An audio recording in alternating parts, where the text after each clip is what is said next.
Hi guys, Steph here. Now today what I'm going to show you is a lovely Parker 51 pen and pencil set that I've actually customised. Now yes, I know some of you people are going to say, the purists out there are going to say, well, what you doing ruining a nice Parker 51 set. Now first of all, I don't think I need to justify what I do with my own pens anyway, but before I show you the pens, just take a look at this first of all. This set was actually found at a local sort of antiques fair, and as you can see, well, on the fountain pen the clip is actually missing, but the main problem with this particular set is this. As you can see, somebody in their wisdom has tried to remove the engraving to the pen and the pencil, and well, basically they've made a right cod's wallop of it, and it looks a bloody mess. And really, well, anybody else would need to actually throw these away and replace them with replacement barrels. But as you can see, what I'm going to do is trying to cover them up, customize them a little bit, and hopefully we can, well, bring this set back to life. So there we have it. So that was before, and this is after, and this is what we've actually achieved. So as you can see, they come in the original Parker 51 case, and well, there's the set. We've got a Parker 51 mechanical pencil and the Parker 51 fountain pen. So let's pop them to one side. Let's take and put the case to one side, and let's show you what we've actually done. So as you can see, what I've done, I tried to keep it, well, you know, sort of quite basic, if you like. You can actually still see the burgundy underneath, but what I actually did, we applied sort of gold powders to the end, and we also applied, as I'll show you in a moment, gold powders to the top and a little bit on the hood. And in the middle there, what I've actually done, like I say, once I actually filled the rough edges and I sanded it down, smoothed it, etc., it was obviously still blatantly visible and still a mess. But what we did, we covered that particular area in gold leaf, and we also applied these black pinstriping stripes to the gold leaf there. Okay, as I say, we've got gold powders to the ends, to the top there as well. And as before with all my Lamy pens, they were all, well, these were actually lacquered. They've had lots of coats of lacquer. I can't, to be honest with you, I actually lost count how many coats of lacquer I actually applied to them. But as you can see, in my opinion, well, a much better improved pen set. They actually look very nice, if I may say so myself. And again, as I said, they've been lacquered, so they're actually lovely and smooth to the touch there. We've also put a new clip to the cap there. We've still retained the jewels to the end of the caps there. Now if I just take the cap off there, you can see it's still got the eraser a little bit used to the end, and you can see to the top there we've applied this powder to the top there, and the cap just simply sits back like so.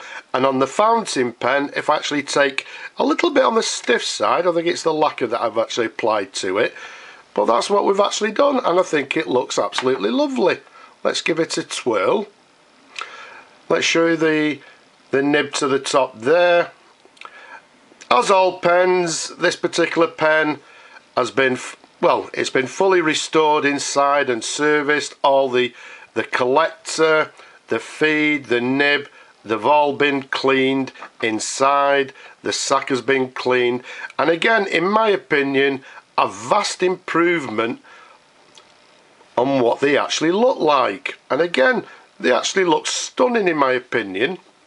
Now, okay, some of you people saying, yes, lovely job, but do the pens work? Of course they work. As with all 51s, we simply unscrew. I don't know if you actually can see there. You can see the sack has been cleaned nicely, and it's quite a clear, nice clear sack. Okay, so let's pop that down to on there for a moment. Let's bring on some ink, and as with all Parker 51s, what we do, dip the nib in the ink and press down on the bar here. Again, I'll try and be quiet. I'm sure you could actually hear that, lots of sort of bubbling sound. Let's give it a wipe. Pop that to one side, and let's put the barrel back on, and let's bring on some paper. So what we've got here, this is the first time it's been tested, so I'm keeping my fingers crossed. We've got, okay, it's just, there we go, it's just taking a little bit of time to come through,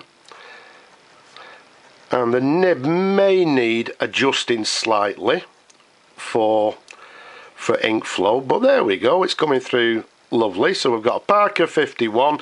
This particular set I'm dating 1958, because the nib on this particular one is dated 1958, and they came as a set, so that's the sort of the era that I'm actually dating this particular set. The writing with a fine line, obviously with the Parker 51, you know, there's no variation in the line. It's quite a hard nib, but again, writing nicely with a fine line.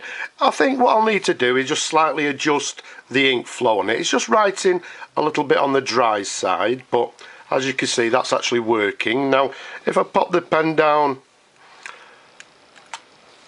like so, and again show you the pencil. The pencil is actuated by simply pressing down on the cap, and what it does, it allows the lead to come out of the bottom there. So again, what we've got is a Parker 51. The lead in this particular pen may be a little bit on the old side, so there we go, writing lovely. So as you can see there, the pencil is in full working order as well. And to retract it, all we do is press down and just press down on the tip there, and you can see the lead goes back into the pencil. So there we have it. So there's the Parker 51s. I'm hoping you can actually see, well, see the lacquer to the pen. Lovely and smooth as well. Again, lots of coats of lacquers. Let's show you the design there, give you a little bit of a twirl. You can see the end there to this particular 51 pen. We've added the powder to the end, and again, let's just show you, give you an idea of what they actually look like. There we go. And again, I think they've come out absolutely beautiful. Very unusual. Nobody else will have a set like this because it's an individual pattern that I've actually done myself. Again, I didn't want to go over the top. I wanted to keep the burgundy underneath there, which we can see, and I think the gold actually, well, it complements the burgundy, I think, in my opinion. Absolutely beautiful. So there we have it, my Parker 51 custom set. Don't forget, I'd love to know what you think. Leave a comment. As always, I love showing you these pens, and don't forget, press this button here to subscribe. But don't be shy, leave a comment below. But for now, I'll just say bye bye now.